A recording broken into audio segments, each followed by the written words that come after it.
Jemedari, baada ya waamuzi watu kuwafahamu na tumewataja hapa, wameibua hisia kweli kweli. Watu wakishaanza kubainisha, wengine wanaenda mbali zaidi, wanakuambia Japhet Smart 3 JKT Tanzania 0. Hii inaleta tafsiri gani? Kuna nini kilichopo hapa? Watu mbona wana mashaka na hawa waamuzi na angali mchezo bado haujachezwa?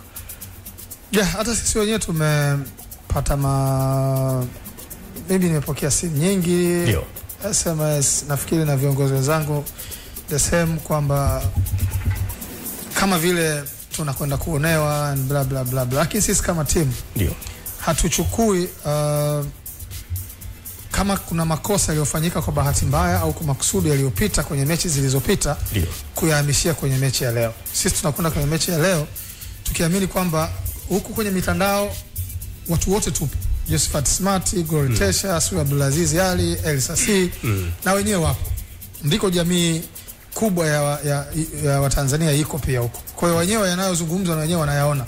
Wanaoongoza mpira pia wako kwenye hiyo mitandao. Kwa hiyo kinachozungumzwa na wenyewe wanafanyaje? Wanakiona. Sisi tunaamini kwamba leo ni mechi tofauti na hao waamuzi wamepangwa ili kuja kufanya. Kwa ndio alikuwa kwenye mechi yetu ya mwisho tunafunga goli 3-2. Sawa, tunacheza pale na Prison. Alichezesha vizuri. Alikubali magoli yetu mawili tuliofunga. Alikubali matukio mengi, tukafungwa magoli 3 na akakubali yote pia, na yote yalikuwa sawa sawa. Kwa tukatoka tumefungwa goli 3 na hakukuwa na maneno yote, tulikuwa tunacheza ugenini na sisi tutagula. Na kwako huyu ni muamuzi mzuri katika miongoni mwa waamuzi wazuri wanaochezesha ligi kuu? Yes, kwa sababu mimi ni katika watu niliosema huyu ni muamuzi anaweza kufaa hata kuchezesha dabi ya Simba na Yanga, kwa sababu yes, kuna wakati anafanya maamuzi ambayo waamuzi wengi wa Tanzania wasingeweza kufanya. Ndio. Mwamba anatoa kadi huyu kama ni nyekundu anakulisha nyekundu kwa kweli. When it comes to penalty ni penalty. Yes.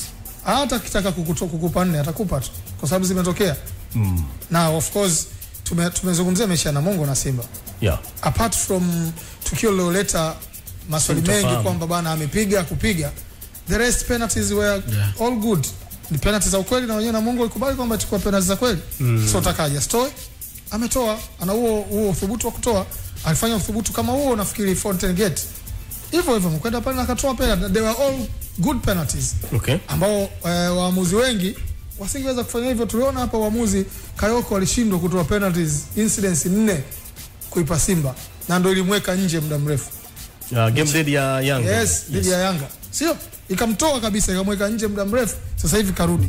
So, when you have somebody anaweza kusema penalty, corner, we need him. Lakini Jemedari, Jeffu, Hans pamoja na Ashraf, kwa nini watu wanakuwa na mashaka na wewe kama wewe ni bora? Saa zingine ni mtu unahitaji nini na hicho kitu kinatokea. Wewe unataka nini? Lakini tukitaka kufanya evaluation ya huyo mwamuzi unakuta kwa dakika 90 he is good. Isipokuwa wewe matarajio yako hajatimiwa. Wewe ulikuwa unahitaji nini kwenye hiyo mechi? Sio? Lakini sasa mimi nikupe mfano. One day niliwahi kumsikia Samuel Eto'o akisema Pierluigi Collina ndio mwamuzi wa ovyo kwa kutokea. Do you agree na hiyo kitu? Pierluigi Collina ndio mwamuzi wa ovyo kwa kutokea. Samuel Eto'o leo hii nikiulizwa mwamuzi bora muda wote nimtaje, jina la kwanza kabisa litarujia akilini kwangu ni Collina. You know what? Kwa sababu wanachukua bao 4 kwa 2 na Chelsea. Unakumbuka ile mechi? Lakini katoka pale Eto'o anasema huyu ndo mwamuzi wa ovyo kwa kutokea. Sasa unajua Jemedari ni kwamba kwenye psychology kuna kitu kinaitwa fundamental attribute errors, ambacho ni kwamba mrudia tena fundamental attribute errors. Watu walisema wewe. No, hiyo ni psychological fact bro. Unaelewa? Maana yake ni kwamba watu tuna kaida kuwahukumu binadamu kutokana na tabia zao. Of course tumekuwa tukiwaona waamuzi wakiwa wanachezesha kutokana na makosa. Unaelewa Kwa wakati mwingine anaweza akawa yuko perfect na akaamua kuwa ni penalty, sema ambayo watu wengi walikuwa naamini amefanya mistakes, ndio. Lakini kwa kuwa wao waamuzi wamekuwa wakifanya hizo mistakes za kujirudia, tunaona kwamba hata hii pia kakosea. Lakini wakati mwingine mfano mzuri wa hiki anachokisema Ashraf, unamkumbuka referee Jean Sikazo? Sikazo wa Zambia. Top refa, lakini watu wanamkumbuka kwa sababu alimaliza mechi dakika 85. Lakini ukiondoa ile incidents, wakati ule yule bwana alikuwa ndo refa bora Afrika. Yeye pamoja na kuna refa mmoja wa Gambia anaitwa Papa Gassama, yani ndio alikuwa kwenye klasi hiyo. Lakini watu wanakumbuka kosa ambalo siku moja niliwahi kuwa nimeenda kusimamia mechi Msoma. Ulikuwa unachezwa ile timu ya Msoma inaitwa Juma Kwema. Biashara. Gwambia inaitwa Biashara bado. Biashara walikuwa wanacheza na timu ya Malem nani ya Mwanza ya shule Alliance. Unaona? Nataka kumtaja Marem Bwire. Bwire. Nimefika pale na Bwire kule ni kwao. Yuko mwenyewe na amekuja na wenzie wakulia wenzie wako pale na ile timu ya Msoma. Asubuhi tu kwenye PM vurugu tu niliyoiona pale nikaona hapa kuna shida. Na match commissioner ambaye atasimamia mechi ile jioni asubuhi kaja tayari kashalewa. Unaelewa vizuri?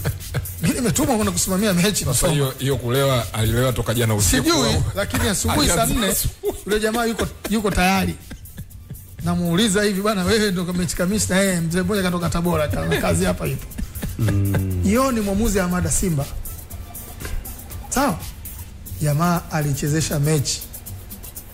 Mimi nilitoka kule nikamrecommend kwa mwenyekiti wa kamati ya waamuzi kwa bana why that guy anachezesha daraja ya kwanza achezesha ligi kuu.